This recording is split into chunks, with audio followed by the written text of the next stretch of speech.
Welcome back to MindScience, episode 32. So, in light of my few recent episodes about the topics of surrender and non-attachment and non-doership, I've been receiving a lot of questions in the comment section from people basically asking whether or not these teachings contradict Law of Attraction teachings. And I think that this is a really great question, and so I wanted to take a video to address this topic. Now, the practice of surrender or non-doership essentially says, hey, give up this idea that you're a separate individual person who's in control of your life and give it up to God. Things are going to go a lot better for you that way. Yet, Law of Attraction teachings, on the other hand, very much teach that you are a person in control of your life and that actually whatever happens to you is the product of your own manifestation. So, are these two teachings in direct contradiction with one another? Do we have to sort of swear allegiance to one of these teachings over the other? Or can these two philosophies somehow be reconciled? These are the questions that we're going to answer in today's video. So the first point that I want to make is that all spiritual teachings are either addressed to one of two subjects. We could say either you as the lower self or you as the higher self. You as the person or you as pure awareness. Non-duality, for example, ignores the person's existence altogether and speaks directly to you as pure awareness. Law of Attraction teachings, on the other hand, speak to you purely as a person who's in control of their personal world. And this is because everyone's at a different point in their spiritual journey and are therefore going to benefit differently from different spiritual teachings. There is no one-size-fits-all spiritual teaching. So, seekers who still have a very strong identification with the ego or being a person are going to find any teachings that speak to them as pure awareness to not sound very appealing. I had a friend in college who was studying to be a physicist, and he told me something really interesting once, which was that his entire first year in college studying quantum mechanics was followed up by the beginning of his second year, where his instructor told them, everything we taught you last year about quantum mechanics is actually not true. But we had to teach you the old model to show you the way we began learning about quantum mechanics to get you to understand what we now know to be true about quantum mechanics. So keep in mind, everything you learned is not true, but can help you understand what is true. And this is sort of the solution to this paradox of surrender versus Law of Attraction. To somebody who's brand new to spirituality and full of the angst of unmet desires, telling them to just rest in pure being, in silence and emptiness, is not going to sound very attractive because they deeply believe that they can be fulfilled by achieving desires. So for them, hearing that you are in control of creating your reality and you can manifest anything you want is a very relevant way to sort of get them in the door. And after a while of using Law of Attraction, they begin to realize that it's not actually true to say that I am a separate person creating a personal reality. But you can't just tell someone that's the case when they don't internally believe it yet. Life has to prove that to them. And so a Law of Attraction teaching is very relevant and equally valid for them. Now, on the other hand, non-duality teachings from Eastern religions like Taoism, Zen Buddhism, and Hinduism teach that there is no separate person who acts independently from life or has control over a personal world of their own, and that any notion of this will actually just lead to more suffering.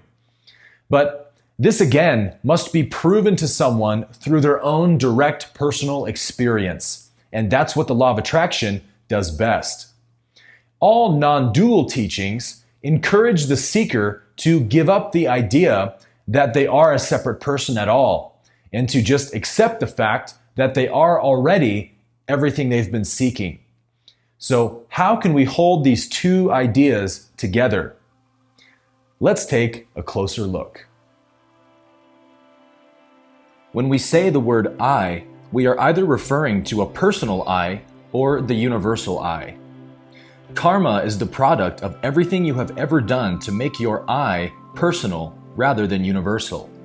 Personal desires, personal grudges, resentments, identities, and so on. As we discussed in our previous episode, these are called vasanas, mental tendencies that arise from unfulfilled desires.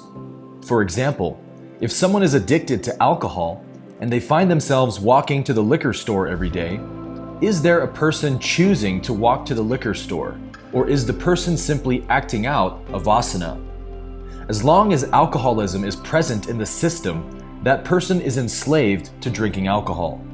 The person may feel like they're doing it of their own free will, simply because they are unaware that they are possessed by a force that is actually driving them, that's creating all of their suffering.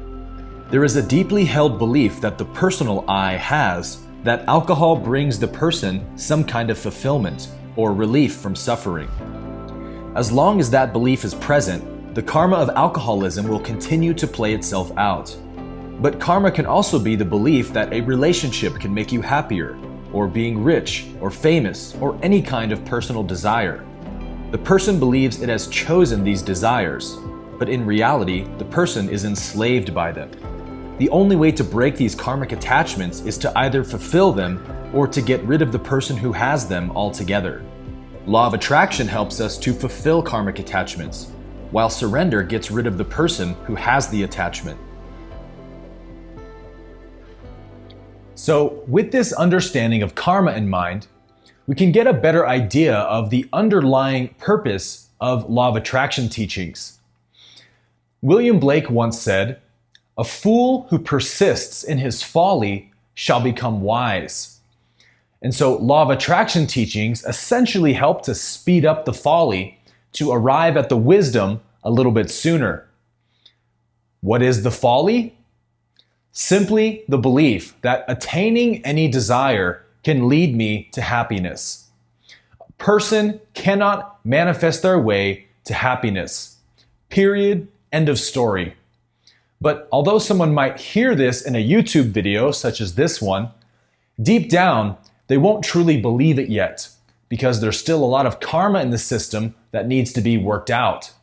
For a person in that position, using the law of attraction to give the ego all of its personal desires is actually the quickest way to burn up those karmic attachments, to prove to the ego that nothing it gains will actually bring it lasting fulfillment.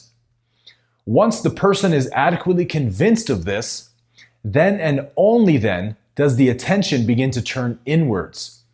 This is a natural process of spiritual evolution, and it must unfold for each and every person individually in its own timing. You can't give somebody a teaching before they're ready to hear it, because they're simply going to reject it.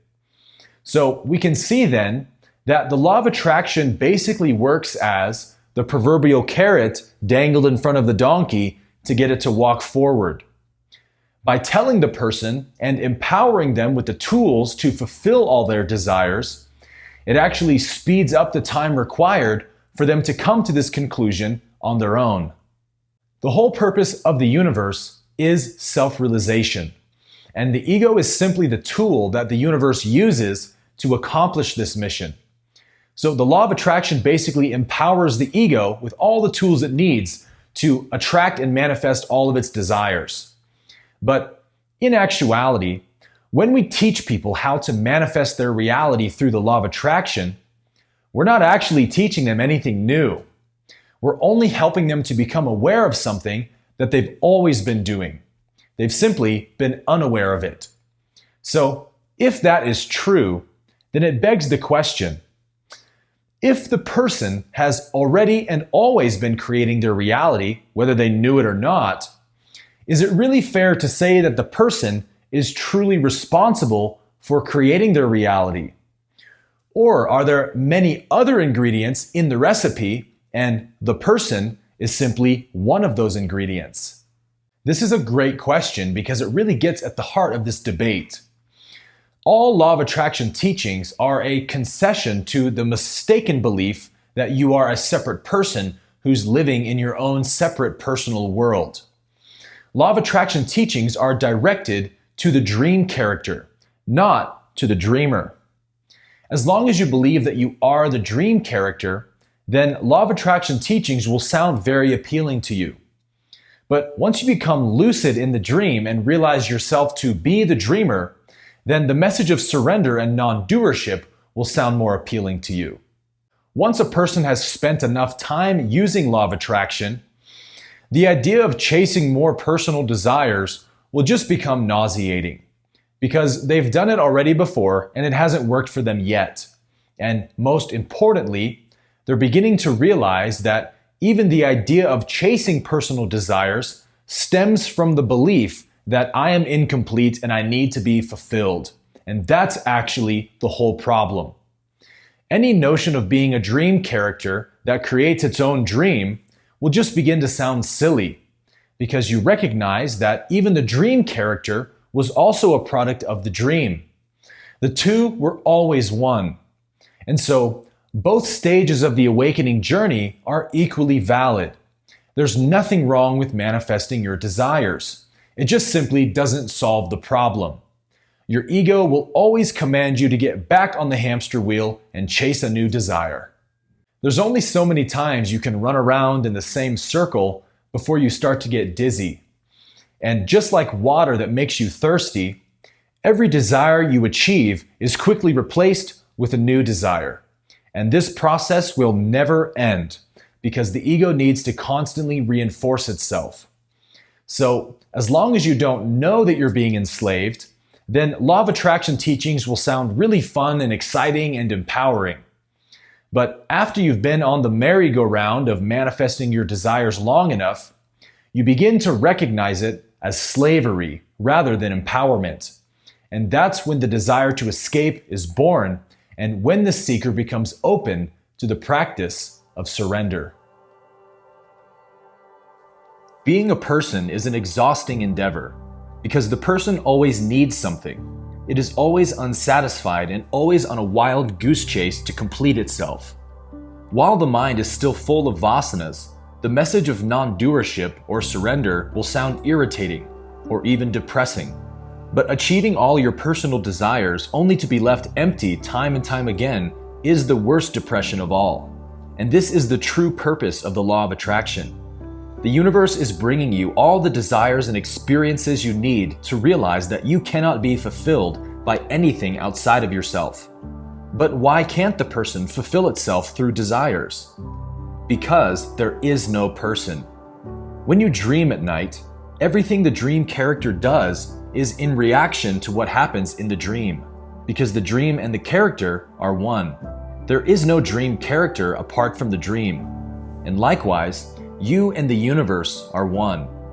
And when we believe we are separate from the universe and we try to control it into doing what we think we want, we turn our dream into a nightmare. So giving up the belief in being a separate person who creates their own personal reality is not giving up your power, but quite the opposite. It frees you to create reality as the universe itself. To believe that I, as a person, am in control of my life is like a man standing on a train holding his luggage.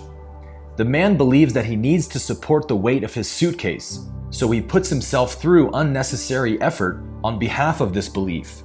But in reality, the whole train is already supporting his weight and his suitcase.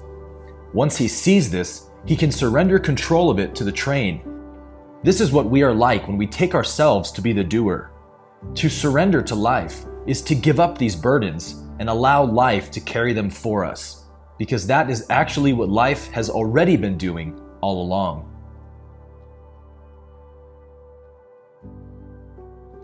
So we could also say that the Law of Attraction gives us the symbols of our desire, but surrender gives us the essence of our desires. For example, we believe that what we really want is the relationship or the new car. But of course, these things are just symbols of what we really desire. How do we know? Because as soon as the relationship gets toxic, we don't want it anymore. Or as soon as the car breaks down, we want to get rid of it. What we all really want is the peace and happiness that we think the symbols are going to bring us. It's always the essence that we truly want and never actually the symbol. And the law of attraction helps us to see the paradox of chasing happiness in symbols. The person who wants to create their reality to fulfill themselves is the same person who is insecure and bitter and depressed. So you cannot get out of the person as the person. You can only see its unreality. The person is doomed to a lifetime of chasing pleasure and avoiding pain, and that's all it can ever do. But true happiness is causeless, and because of that, it's really best defined in negative terms, such as, I need nothing and I have nothing to worry about. Once you understand this, you realize that spending your life trying to manifest your desires is ultimately a distraction, because it simply reinforces the false belief that you need to do and have things in order to be happy, when in reality, it is the exact opposite. So it's not that you can't create your reality, but that you're always already doing so effortlessly and automatically.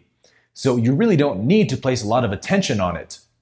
The whole universe is responding to your state of being and creating your personal experiences according to that.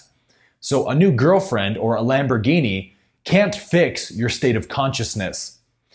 Simply get your state of being in order first, and everything that reflects it will be drawn to you. Truthfully, the person does not create their own reality, because the person is also a creation of reality. Reality alone creates reality. And so when you know yourself to be that, you simply move into alignment with it by surrendering to it, rather than trying to boss it around. So the bottom line is, as long as law of attraction teachings still sound appealing to you, then those lessons are still relevant for your spiritual growth. So go for it.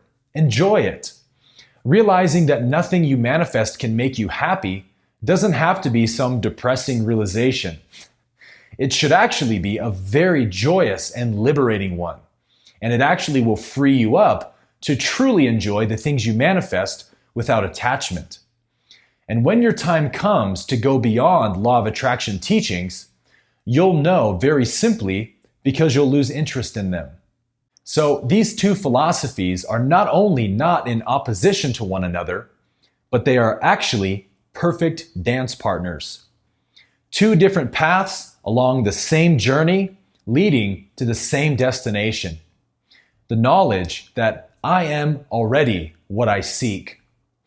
Law of attraction teaches me that happiness is not to be found outside of me. And surrender teaches me that happiness is already within me.